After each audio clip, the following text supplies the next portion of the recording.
Hello students, Indian economy class, sectoral aspects of Indian economy. Today we are starting with the last chapter left of your syllabus, that is chapter number 12, private sector in India. Class अगर आप अपना index ध्यान से देखोगे तो chapter number 11 is public sector in India, जो कि already done था प्री एमएसटीज में ही. This is the second part of that chapter only, private sector in India, right. And finals में दोनों chapters are very very important. So starting with private sector in India, right.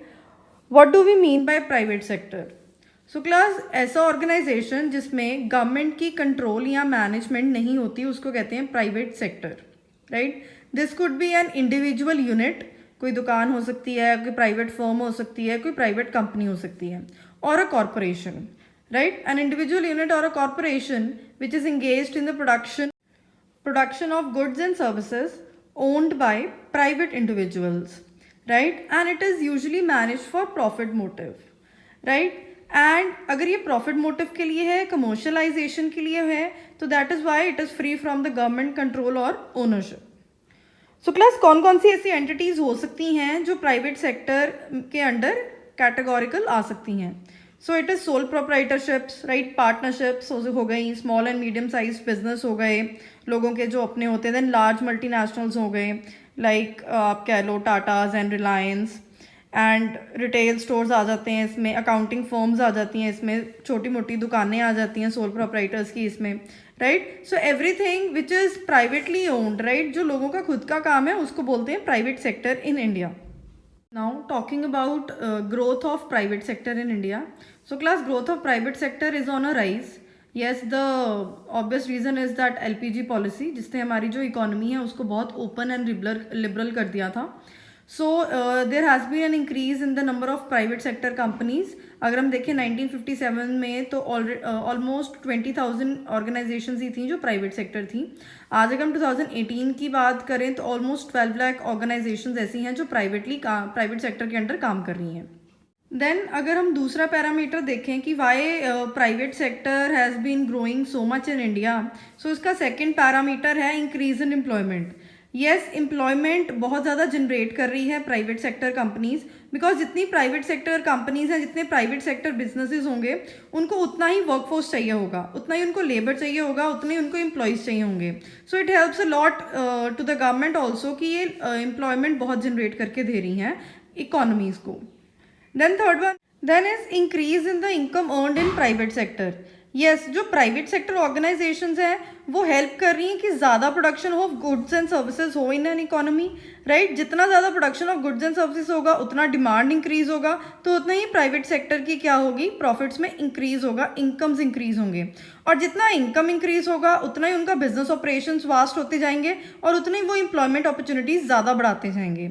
So it is like a chain going on, right. So the fourth parameter is growth of small scale industries, SSIs, right. SSIs भी class ज़्यादातर क्या होते हैं, privately held organisations ही होती हैं. सो उनमें भी बहुत ज़्यादा ग्रोथ देखा गया है and it is almost 9 times the growth from 1986-87. सो अगर हम आज की बात करें तो 9 times the small scale industries has grown. And data आपके सामने है कि 2019 में SSI जो सो क्लास इन 2019 में SSI के जो यूनिट्स थे वो अप्रॉक्सीमेटली 1 करोड़ क्रॉस कर चुके थे, और we can say 100 lakhs cross कर चुके थे, right. Then next parameter is growth of big businesses due to LPG policy. Yes, our economy got very liberal, right. Privatisation was open, globalisation was open. So काफ़ी ऐसी organisation या already जो businesses छोटे थे उनको भी बहुत ज़्यादा बूस्ट मिला इससे, like Tatas, Reliance and many other businesses come up due to this privatization, liberalization and globalization policy. Moving on to next. So class, moving on to next is causes of growth of private sector in India. कि हमारी economy में ऐसे कौन से reasons थे कि private sector की growth बहुत ज़्यादा हो गई. First is political security and stability, right. हमारी इकोनॉमी में ऐसा नहीं है कि गवर्नमेंट्स रोज़ ही बदल रही हैं या हमारी गवर्नमेंट्स इनसिक्योर हैं.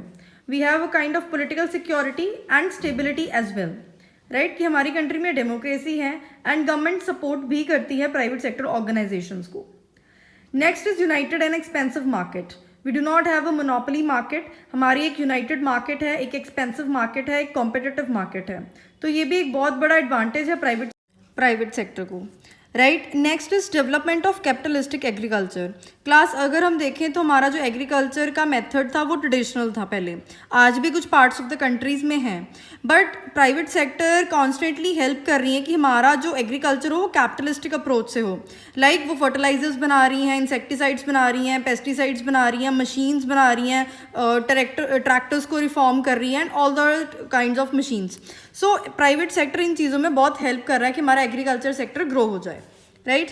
देन इज गवर्नमेंट भी हेल्प करती है प्राइवेट सेक्टर्स को कि वो भी ग्रो करें इन the form of concessions, in the form of subsidies. अगर वो ऐसे कोई रीजन में जाकर अपना प्लांट लगा रहे हैं जो इतना डेवलप नहीं है तो गवर्नमेंट कंसेशंस भी देती हैं, सब्सिडीज़ भी देती हैं, टैक्स हॉलीडेज भी मिलते हैं।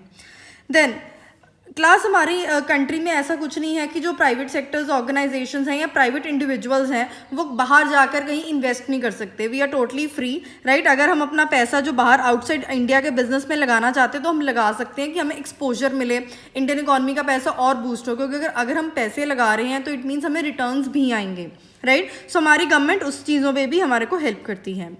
देन टू एन एक्सटेंट जो प्राइवेट फर्म्स हैं उनको बाहर के कंपटीशन से बचाने के लिए, फॉरेन कंपटीशन से बचाने के लिए कुछ ट्रेड बैरियर्स भी इम्पोज करती है हमारी गवर्नमेंट, राइट। कि कुछ ऐसे ट्रेड बैरियर्स लगाए जाते हैं कि हमारी जो डोमेस्टिक मार्केट है वो सारी की सारी फॉरेन कंपटीशन के पास ना चली जाए, वो हमारे जो प्राइवेट फर्म्स हैं, जो हमारी डोमेस्टिक फर्म्स हैं उनके पास ही रहे। Then moving on to next is role of government in private sector in India, right. कि गवर्नमेंट कि क्या रोल है कि हमारा जो प्राइवेट सेक्टर है वो इतना ग्रो कर रहा है। First of all is government is providing help in financial assistance, right. Government ने बहुत सारे इंस्टीट्यूशंस बना दिया, लाइक नबार्ड बना दिया, सिडबी बना दिया, एक्सिम बैंक बना दिया, आईडीबीआई बना दिया, कि वो हेल्प करें कि हमारी इंडस्ट्रीज ग्रो करें, राइट। तो कि हमारे जो लोन्स हैं, जो लोन्स मिल रहे हैं प्राइवेट सेक्टर्स को वो थोड़े कंसेशनल रेट्स पर मिले, उनका खुद का भी प्रॉफिट निकल जाए उन चीज़ों से and all that kind of things.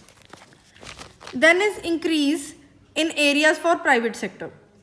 अब class in areas for private sector means कि ऑल ओवर इंडिया में प्राइवेट सेक्टर या इंडस्ट्रीज को डेवलप करना चाह रही है गवर्नमेंट, राइट। ऐसा नहीं है कि जो डेवलप्ड स्टेट्स हैं या जो डेवलप्ड सिटीज़ हैं वहीं पर इंडस्ट्रीज लगी जाएं, राइट। अगर हम बात करते हैं नोएडा की, अगर हम बात करें दिल्ली की, अगर हम बात करें मुंबई की, कि सारी इंडस्ट्रीज वहीं पर ही सेट हो जाएं, ऐसा नहीं है।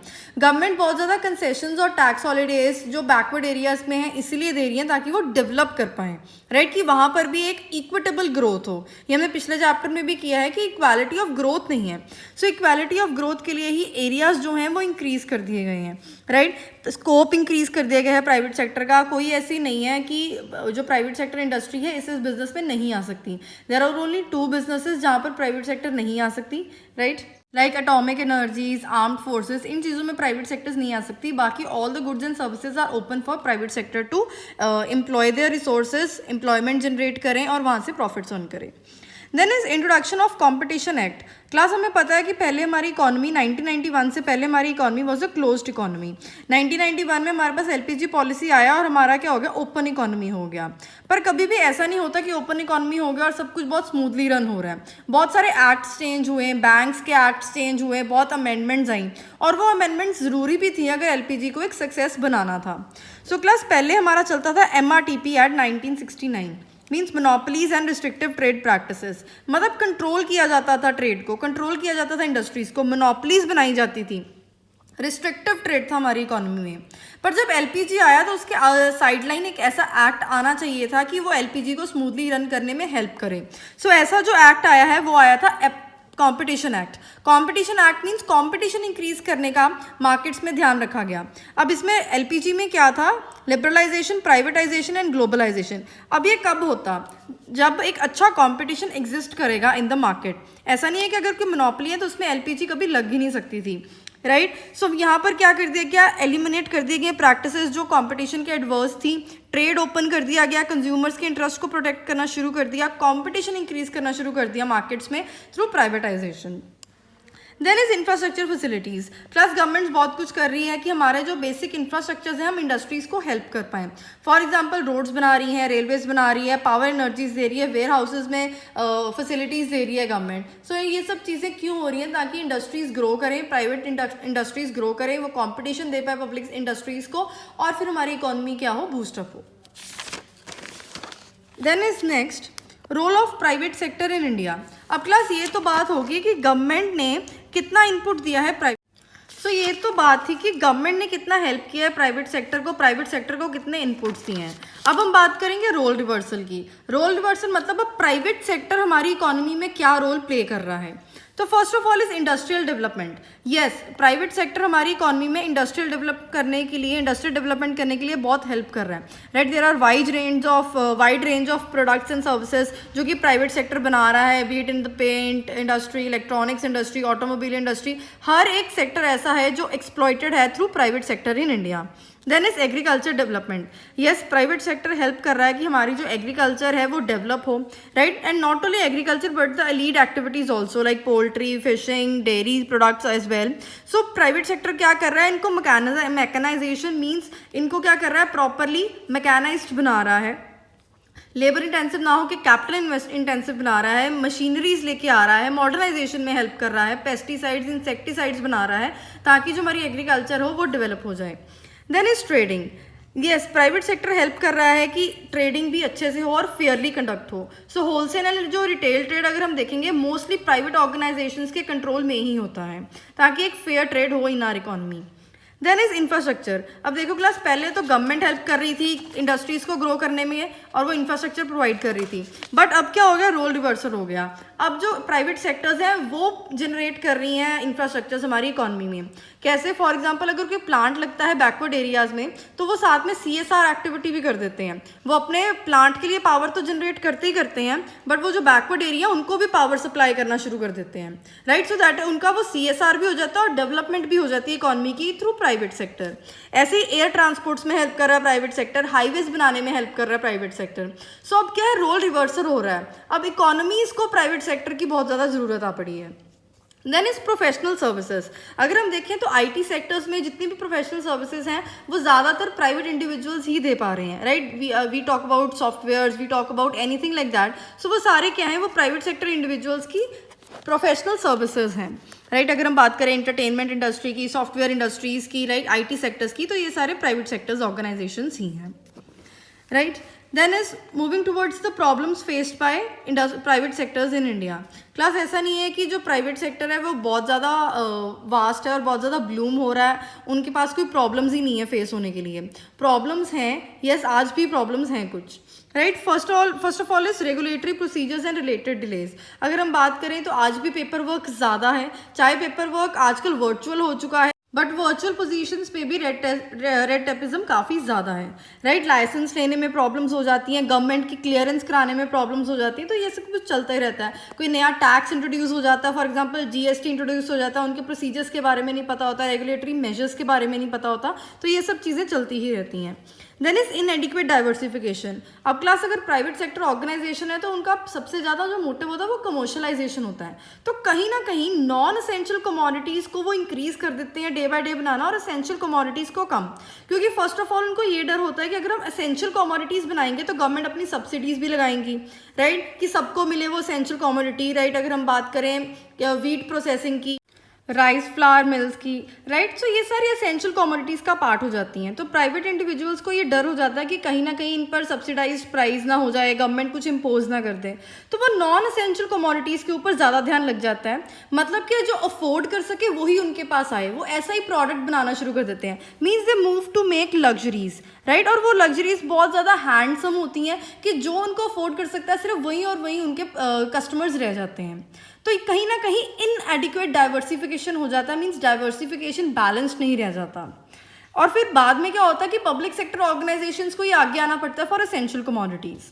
Then is tax rate. So class, जो टैक्स रेट्स इम्पोज किए जाते हैं प्राइवेट सेक्टर इंडिविजुअल्स या कॉर्पोरेशंस के ऊपर वो भी काफ़ी ज़्यादा हैं, राइट। उनका कम से कम 30% तो फ्लैट रेट ही है जो उनको पे करना ही पड़ता है गवर्नमेंट को हर साल। सो ये भी एक तरह का एक हिंड्रेंस है, एक प्रॉब्लम है जो कि प्राइवेट सेक्टर क्या रिटेन नहीं कर पा रही अपनी ज़्यादा से ज़्यादा अर्निंग, बट उनको क्या करना पड़ रहा है, इकोनॉमी को या गवर्नमेंट को पे बैक करना पड़ता है in the form of taxes.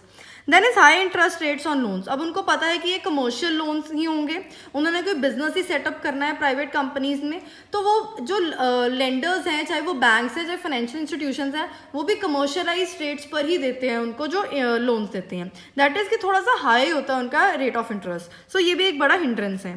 Then is reservation. Then is reservation for small sectors और स्मॉल स्केल इंडस्ट्रीज़। क्लास जो स्मॉल स्केल इंडस्ट्रीज़ हैं वो लोकल प्रोडक्ट्स के साथ ही अपनी इंडस्ट्रीज़ चला रही होती हैं, तो उनको प्रोटेक्ट करने के लिए काफ़ी रिजर्वेशंस हैं, चाहे वो लोन्स में हैं, जो लोन्स मिलेंगे उनको कंसेशनल रेट्स में मिलेंगे, जो उनके प्रोडक्ट्स होंगे वो लोकल मेड प्रोडक्ट्स होंगे, वो लोकल मेड सोप्स हो सकते हैं, लोकल मेड अगरबत्तीज़ हो सकती हैं। तो गवर्नमेंट उनको प्रोटेक्ट करने के लिए बहुत कोशिश कर रही है ताकि जो बिग ऑर्गेनाइजेशंस हैं वो उनके लिए हिंड्रेंस ना बने। अगर स्मॉल स्केल इंडस्ट्रीज़ ने कोई मशीन्स लेनी है, कोई मशीनरी इंपोर्ट करानी है इन द कंट्री, तो उसके लिए भी गवर्नमेंट्स उनके लिए अलग तरह से हेल्प करती हैं। उतनी हेल्प वो बिग इंडस्ट्रियल यूनिट्स या बिग कंपनीज़ के लिए नहीं करती। सो राइट, ये क्लास था problems face by private sector in India, right, and this was your chapter of private sector in India. With this your Indian economy syllabus is over, right? If you have any queries you can post in the Google Classroom. Thank you so much.